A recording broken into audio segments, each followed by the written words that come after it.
So Steve Tasker, noted Sabres enthusiast and season ticket member, has joined the show here and undoubtedly wants to chime in on the Super Bowl. Yes, looking good, Steve. Thanks for look at that thanks for getting in the middle of us. I got the '89 thing. This is a Tuck jersey though. This isn't This isn't like doesn't have my name on the back. Yeah. How often do you wear stuff with your name on the back? No, never, not anymore. Never. Steve, did the kids ever play lacrosse in high school? Because the Duffer wanted to know if you were a lacrosse fan. My oldest son did when he was did it for a hot minute and didn't like it. Was it was the coldest sport ever to go and watch your kids play. Forget football, because it would happen. The hot lacrosse thing was in the spring, right? Mm-hmm. Yeah. And you know how winter is here. Never lets go, right? So you're out there. These guys are out there running around on the front lawn, and it's like 38 and raining through March and April. I'm like, you know what, bud? Maybe you should, take up another sport.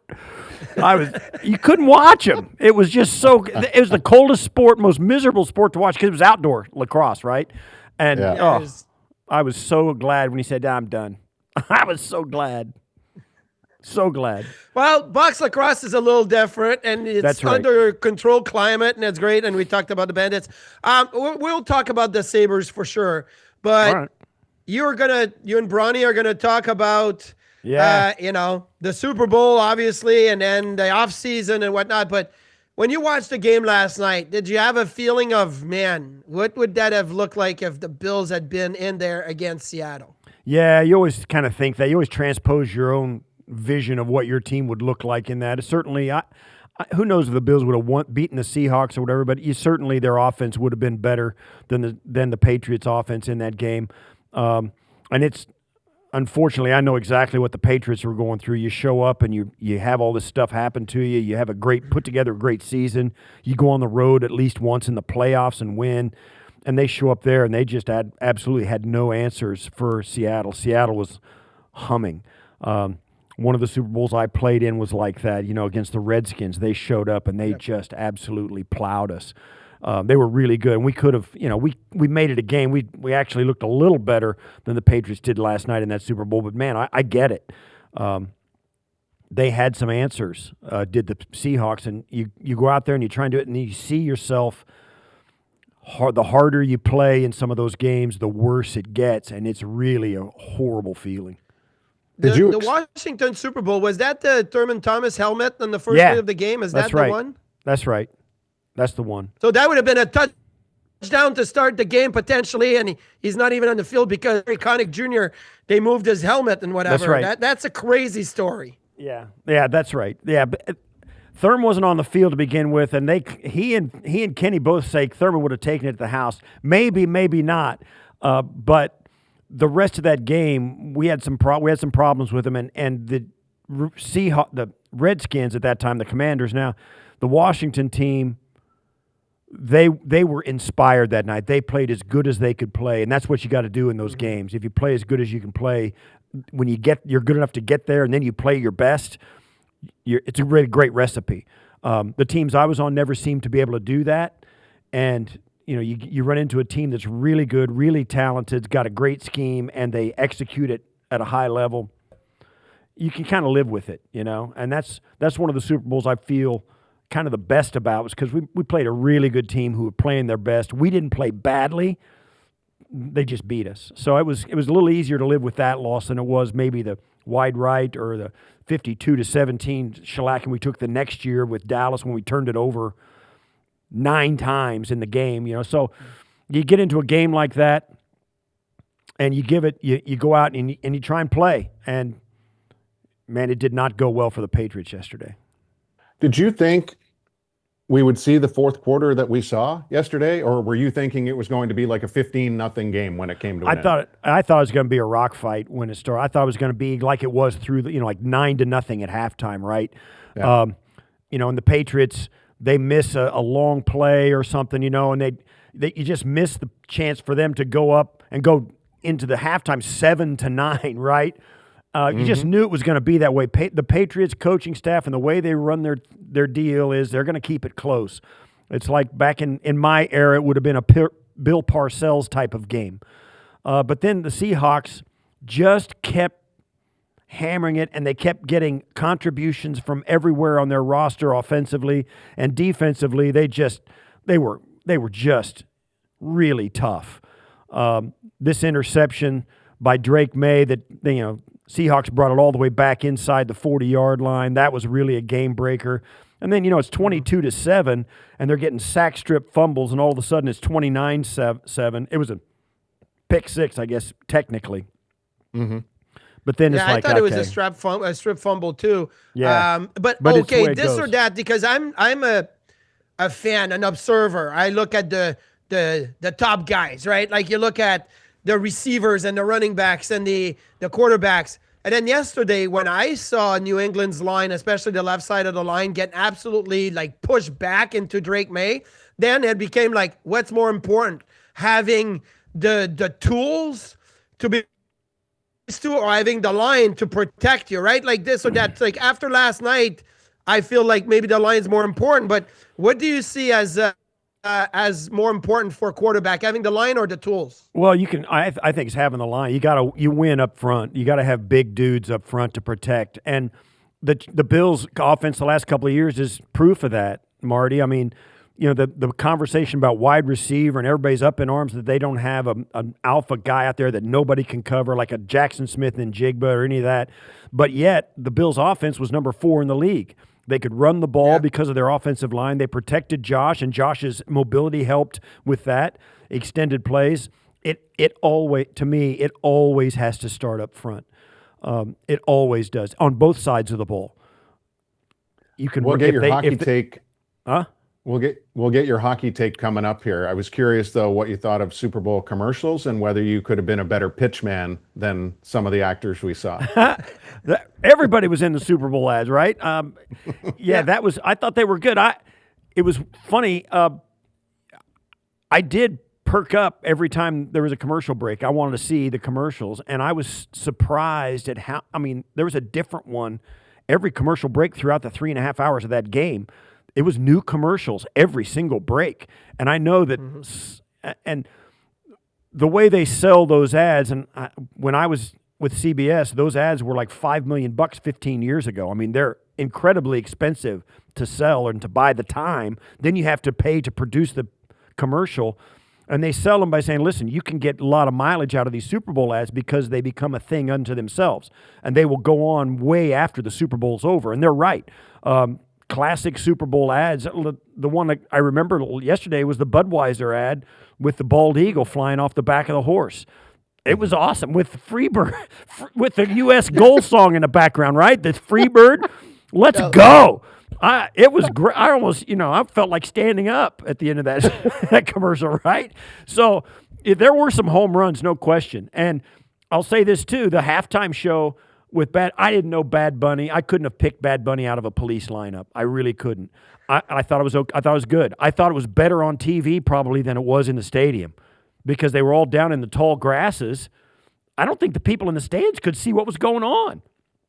Right? They probably had to watch it on the screen. Yeah, they had to watch it on TV. It was entertaining. You're right. And yes, a 30-second commercial was rumored to be about $10 million this year. So that is a lot of money for 30 seconds on the commercial. Okay, Sabres talk. Steve, I don't know how many games you've been to this year. I know you got your season tickets and, probably don't go to all of them. But from October, November to December and January has been completely different. What's your, take on what you're seeing as a fan in there? Well, I'm transposing this, on the years past that we've been through where we struggle and all that. I think by the time you get here, these teams are who they are. The Sabres are going to be right there. They are who they are. We've spent those years trying we're going to climb back in. We're 3 points out. We're 4. You are what you are. You find your level by this point of the season, and now it's about honing in, having guys develop, and getting healthy at the right time.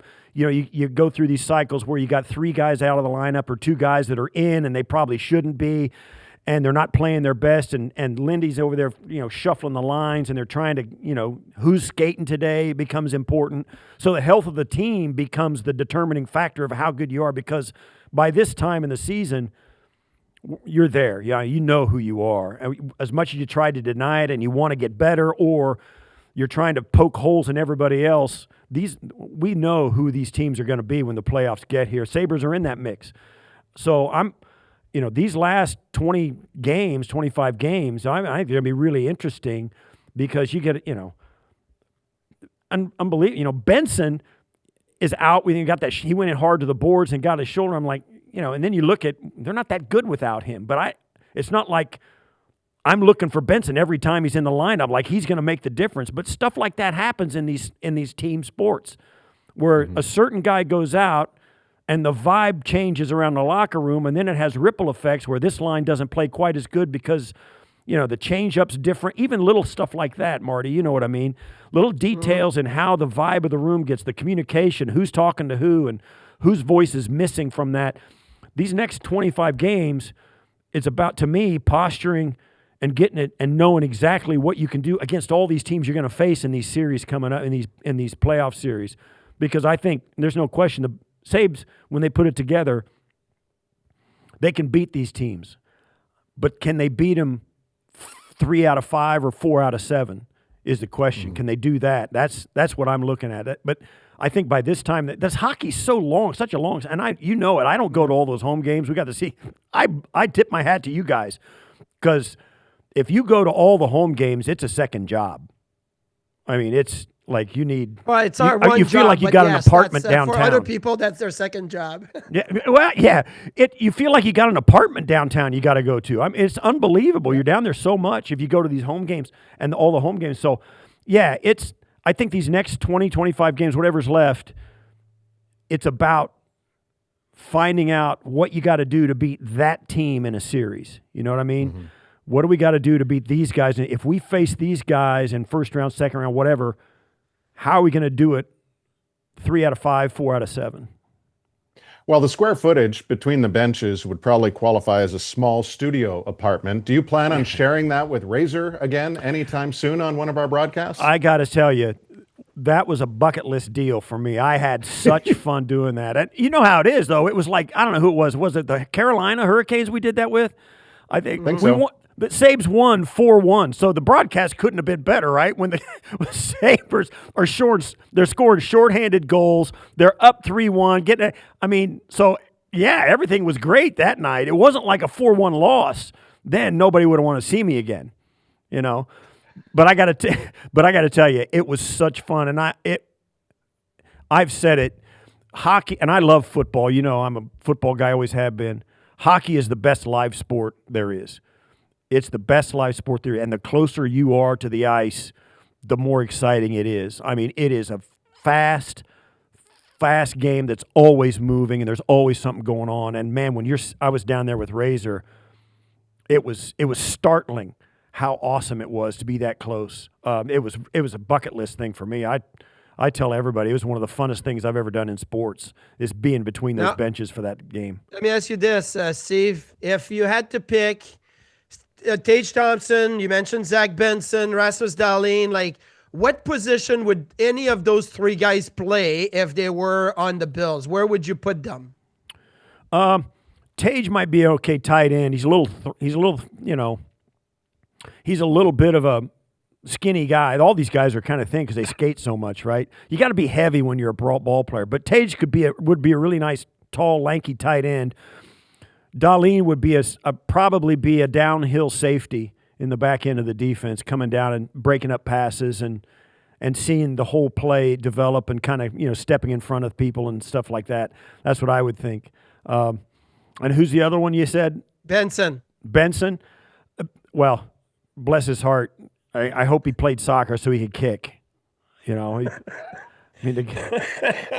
love the guy, but he wouldn't hold up very, very long. He's too short, He's shorter but than me. I mean, you got these running backs that are like not tall and they kind of sneak in through everything. Maybe he'd be able to do it. He might be able. I don't know though, because we've got we might have some 270 pounders that could run with him. He might not be fast enough to outrun the violence. I get that. Yeah. Who's winning the Olympic men's hockey tournament, Steve? When's that start? Because I am going to watch all of that. I was watching I was watching the women's hockey. watching Canada. And the U.S. is plowing through some teams. I think the women's hockey side is going to be really a lot of fun. And I guess they'll finish the women's and then start the men's, I guess, because of the rink. But it will cross over a little bit. So the men start on Wednesday. So there will be some crossing over. I think, I can't wait. I think it's going to be awesome. I'm looking for a U.S. Canada gold medal game. I mean, I think that's what's going to happen. I love the way the team's shaping up. I don't know anybody except the Sabres guys on there, and obviously some of the superstars I'm familiar with. But that is the Winter Olympic event that I will be glued to, is the U.S. hockey team. Anything you need to promote for your show today? Well, we're not on GR. This is our first. The contract ran out and all this stuff. It's way above my pay grade, as you guys can test to, right? We're all in the same boat down here, right? So we'll be on the website, on the app, and Brownie's actually out of town for a day or two, so it's me and Maddie Glab today. And it's just a 2-hour show, first time in a long time on a Monday. It's not going to be the 3-hour, as you well know, because we're on the air right now. But so it's a big deep breath. It's like the off season. Here we go. We're like 2 weeks away from the combine. We'll drive down to Indianapolis and we'll do the combine stuff down there, and all that's getting. And Maddie was going over mock drafts already. Oh boy. Oh boy. It's just, here we are. I hate to say it, but those are things I could live without personally. But yeah. Yeah. It's like a 365-day Groundhog Day, right? Every day is like it was the year before. Here we go. So it's the tentpole event that's coming up, and it's the combine, and then free agency, then the draft, and then OTAs, and yakata. Here we go. Well, take care of Jay Harris in Indianapolis. I know he looks forward to going to the combine every year, and he puts you guys through everything. So take care of him. Jay needs your support. Yeah, our combine coverage is a well-oiled machine by this time. It's we go down, set up, we're up and running with the cameras, and same little routine. I mean, it's a well-oiled machine. We'll see how it goes this year. It'll be different with Joe Brady as the head coach and Brandon Bean down there. We'll see if it's a different vibe and what any differences we pick up, because that's going to be the topic of the offseason for the Bills, is what's going to be different about this coaching staff. Is it going to be significant, or is it going to be subtle where only the players might know? We're going to keep an eye on that. Great to have you with us today, Steve. We'll see you soon, and be listening always. Guys, thanks. Good seeing you. We'll talk to you later.